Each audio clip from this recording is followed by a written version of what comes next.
right, this weekend we welcome Super Bowl 58, and for the first time, it is in my hometown of Las Vegas.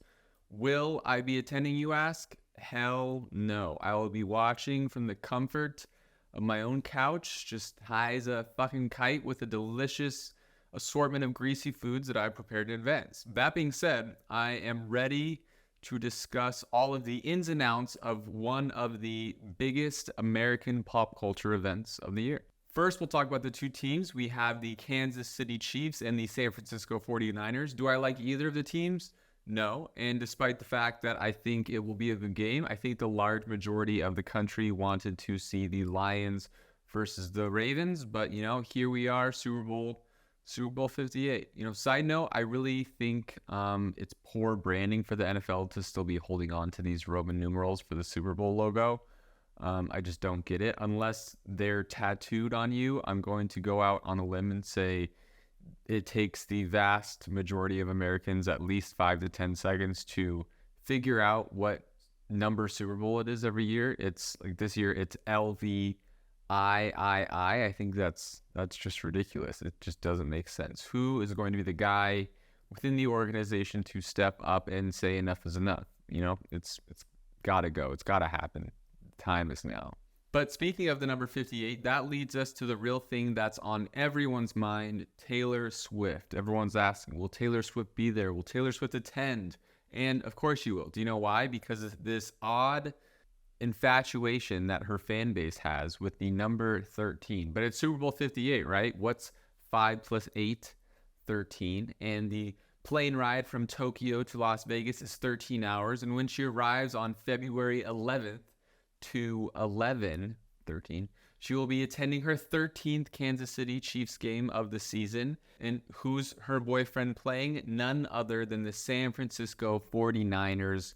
4 plus 9 equals 13. I mean, come on. Of course, Taylor Swift is going to be there. There's just too many coincidences. She absolutely took over the NFL this year anyways.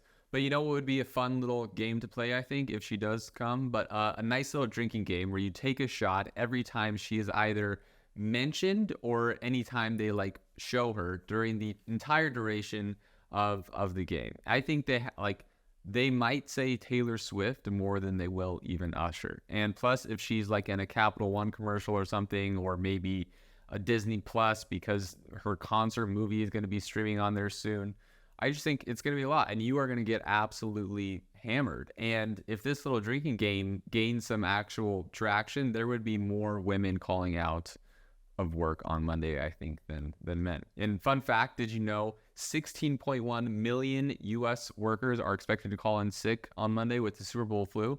That's a pretty crazy number, right? I mean, that's a lot of people. And if you think that's crazy, an even crazier number is that last year's Super Bowl had more than 115 million viewers, making it the most watched Super Bowl of all time and the second most watched TV broadcast after what world-defying event, you ask? A man landing on the moon in 1969. Almost as many people watched a football game as a group of people leaving the planet that we live on and landing on a rock in space. But I guess that's why it's the most expensive Super Bowl ever. On Ticketmaster, verified resale tickets are ranging anywhere from $6,200 to $10,000, and the most expensive tickets that I saw on there were $75,000 each, apparently. It's also one of the most expensive years for brands trying to get in on the action. In the first Super Bowl, a 30-second Super Bowl ad cost $42,500. Today, the cost of a 30-second in-game spot costs $7 million. Or you could also say $233,000 per second, which is wild, right? I mean, now personally, I'm a sports guy. I don't know all of the trending news that comes with sports, but I keep a pretty close eye on it. I think I have some close tabs on the sports world, and I follow football more than any other sport. So yeah, I enjoy it, but never has a team that I really cared about played in the Super Bowl. So for me, the Super Bowl has always been about the ads, and I think it's the best part of the entire game. And when people talk during commercials, I low-key get super pissed. talk during the game. I look at it this way, so I'll explain why. But mind you, I'm a marketing nerd here, but these are some of the greatest modern day creative teams on the planet. And they are all just vying for your attention and opening themselves up to scrutiny. Imagine you're a marketing executive and you decide it's worth it to spend and invest $7 million on 30 seconds of ad time. And that's not even including the production budget that goes into making a commercial or the promotional marketing budget leading up to the big ad reveal. Like look at CeraVe, for example. How much have these guys already invested in getting Michael Cera to work with all of these just major influencers in the social media space the last few weeks? And I think we've all seen at least one of them, right? Like this weird hype with CeraVe and Michael Cera, and that hasn't even aired yet, which is crazy. And in my career, I've gotten this very just minuscule look at what it takes to develop a commercial, and I can't even imagine the scope and the manpower and the time it must take to develop just one 30-second commercial for the Super Bowl.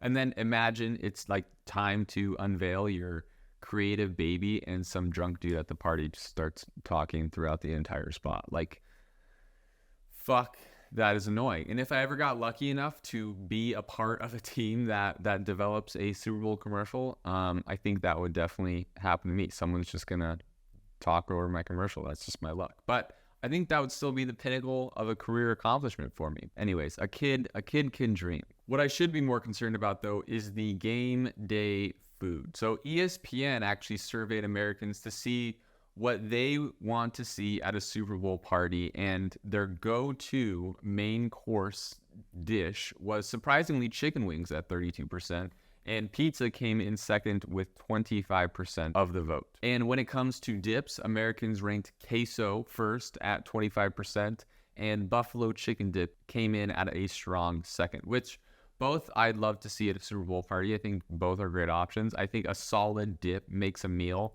The other night, we actually made spinach and artichoke dip for dinner, and goddamn, it was great. A good dip with a good, just solid carb should be a main course, in my opinion. It doesn't need to be restricted to a side meal. You make enough of it, you get a good hearty carb in there, and you're good to go. What will I be making? So first, I'm going to take a stab at my homegirl Meredith's buffalo chicken thighs. Shout out to her channel, Wishbone Kitchen. If you don't follow her, you are definitely missing out. She started a YouTube channel as well pretty recently, and her first video was amazing.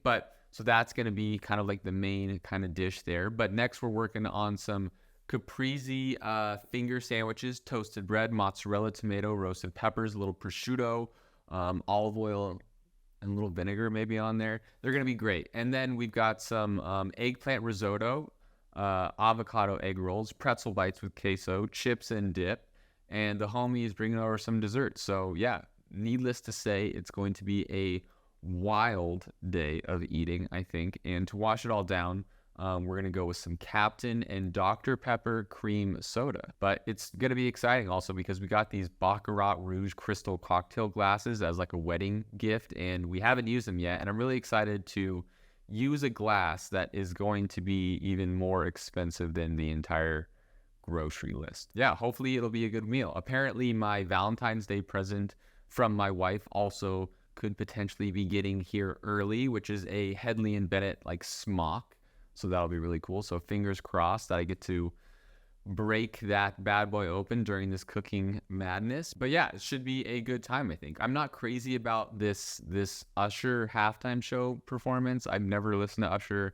I know like maybe one or two songs, but I'm sure he'll have to bring out like Justin Bieber or something. And who's going to win the Super Bowl though? I don't know. I'm going to leave it up to those zoo animals who pick the winner by like either shooting a basket or eating food off of the like 49ers plate. But typically we'll do maybe like a few prop bets here and there, which are fun. I don't think we'll do any this year. We just don't have time to make it to the casino, but there's always some good ones that you tend to look out for, right? Like how long will the national anthem last, or what color Gatorade will be poured on the winning team's coach. I saw there might even be one whether or not Taylor Swift gets engaged, which of course that will not happen.